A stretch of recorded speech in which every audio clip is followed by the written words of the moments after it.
untuk mendidik di dalam jiwa, di dalam pemikiran, lan kagem kula panjenengan sedaya iki menghadirkan di dalam hati pikiran agar kuat husnudon kita, maka panjenengan harus mengetahui dua hadis sing nang panjenengan kudu dingerteni men nggo kuat-kuat anggenipun panjenengan ke berhusnudon kepada Allah. Kalau di kitab yang lain, disebutkan nggo sangu men dewek bisa husnudon kelawan Allah. Yang pertama hadisnya adalah riwayat dari Anas. Anas menyebutkan dari Rasulullah menceritakan tentang firman Allah. Artinya berarti ini hadis qudsi. Allah Subhanahu wa taala berfirman, qallallahu taala, Allah berfirman, ya bani Adam, wahai keturunan anak Adam, ma da'autani wa rajautani, ma da'autani wa rajautani, seandainya sesungguhnya engkau wahai anak Adam, selama engkau kemudian mau berdoa, mau menyeru kepadaku, ini berarti kembali kepada Allah. Dan selama sampean punya harapan kepadaku, punya harapan yang besar kepadaku, aku Allah pasti mengampuni dosane sampean. Kata Allah, yaitu ghafartul laka ala makanafika wala ubali. Sungguhnya aku Allah pasti akan mengampuni dosa-dosamu dan segala apa saja kesalahan yang ada padamu, wala ubali, aku tidak peduli. Mulane nek panjenengan kudu meninggal, kudune harapane ditekakna mana? Allah, insya Allah tempat berharap paling bagus. Sekalipun kula ngerti ya Allah dosane kula akeh, ning harapane kula dumateng panjenengan ki luwih kathah. Panjenengan selama kula berharap kami jenengan, mesti jenengan ya Allah bakal ngomongin rahmat. Contohnya nang hadis niki wis diomongna iki, selama manusia mau berdoa, selama manusia mau berharap kepada Allah, Allah akan mengampuni dosa-dosa hamba itu.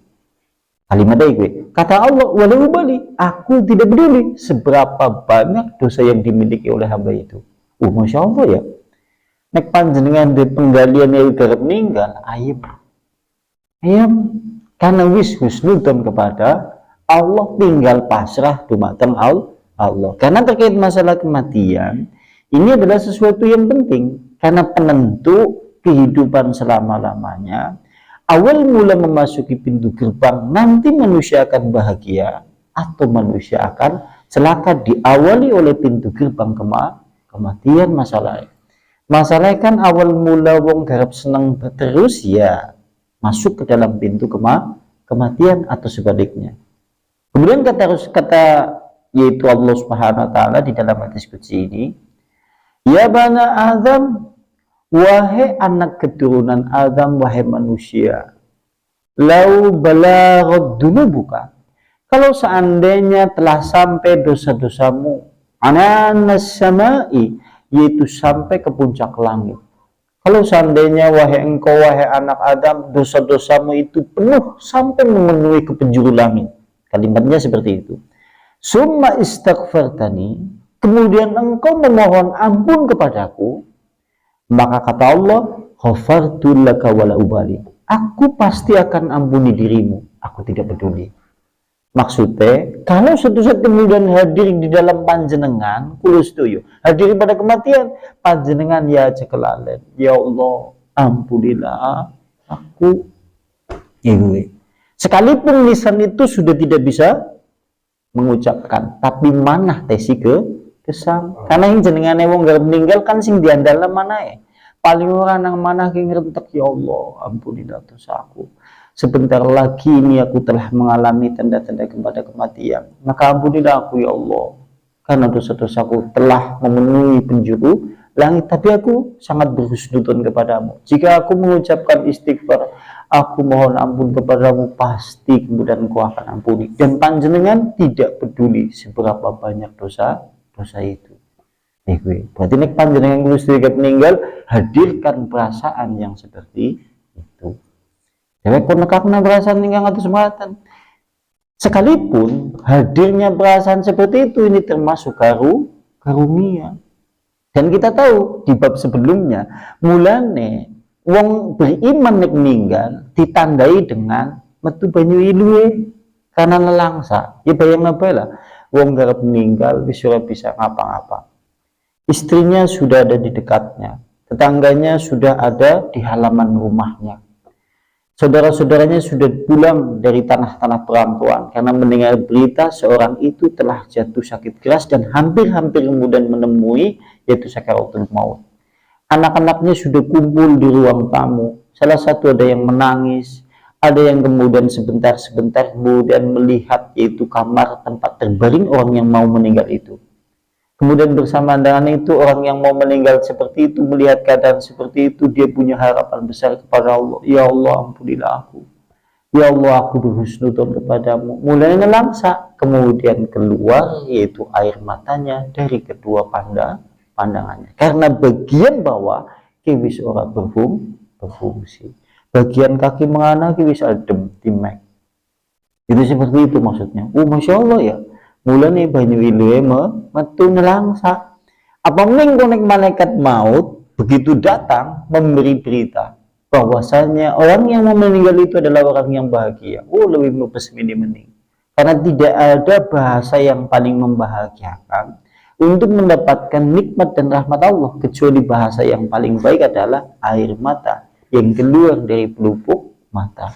Mulanya banyu itu sing paling luas gue mengumpam makna kebahagiaan menuju kehidupan akhir.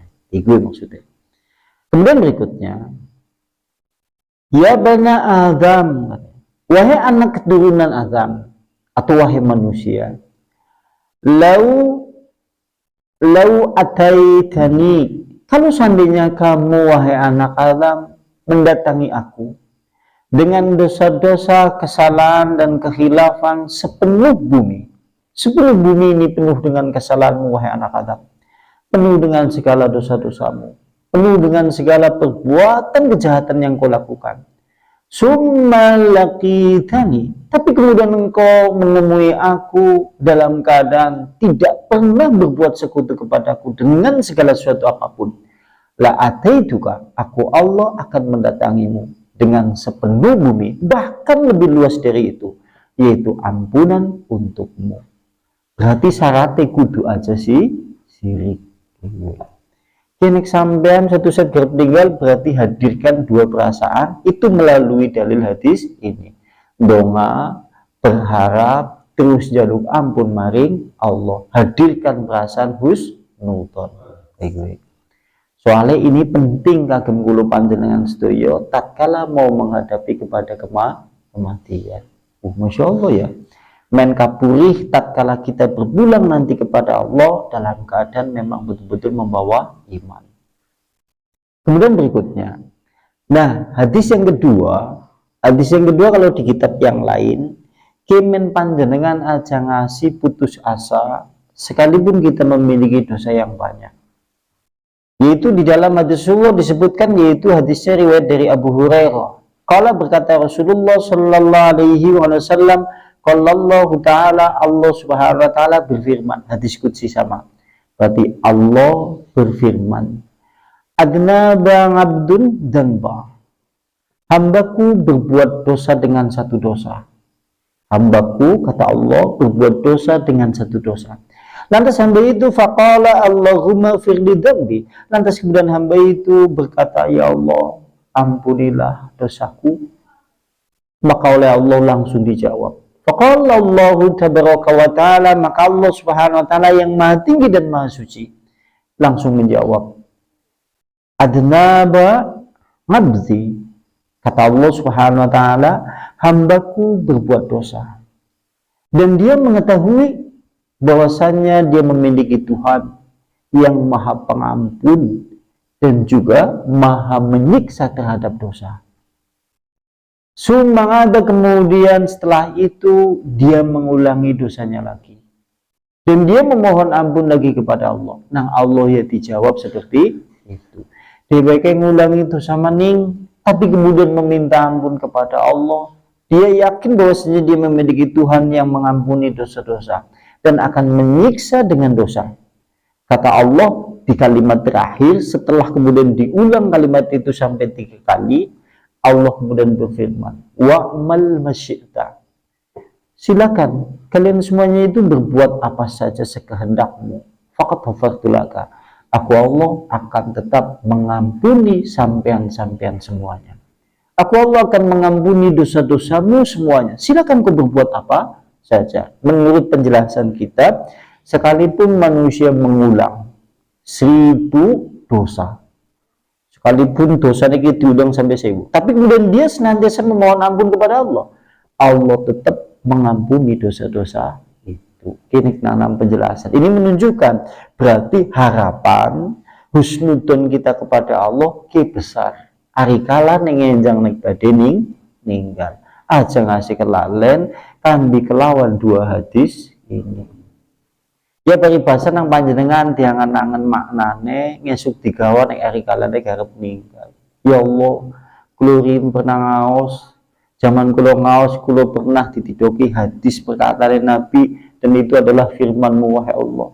Seorang hamba yang berbuat dosa, jika dia yakin kepadamu, Engkaulah zat yang maha pengampun dan yaitu mengazab terhadap dosa, maka Engkau tidak peduli, pasti kemudian Engkau akan ampuni, maka ampunilah aku ya Allah. Aku harapan kepadamu besar, dan pasti Engkau akan mengampuniku.